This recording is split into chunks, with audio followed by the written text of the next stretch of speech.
Hey guys, I will show you how to fix this problem on Windows system. So we are going to use mouse only.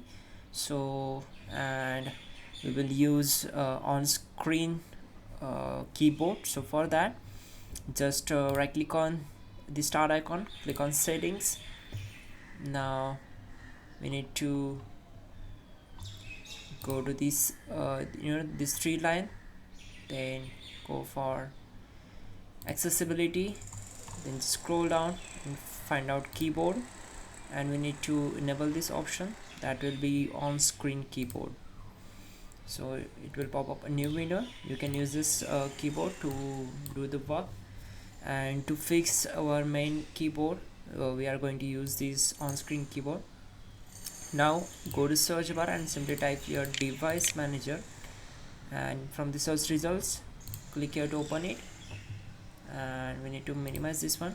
Now expand keyboards, right click on it, select properties, go to drivers tab, click on update driver.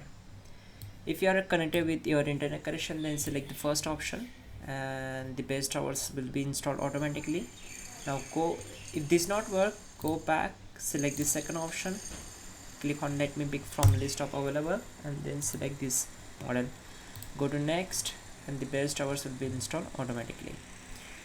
Now check out if keyboard is working or not. If this after upgrading the drivers still not working, then click on uninstall device, select uninstall.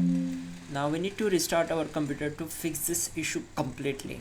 So after restarting, the keyboard will start working. So we will say yes, and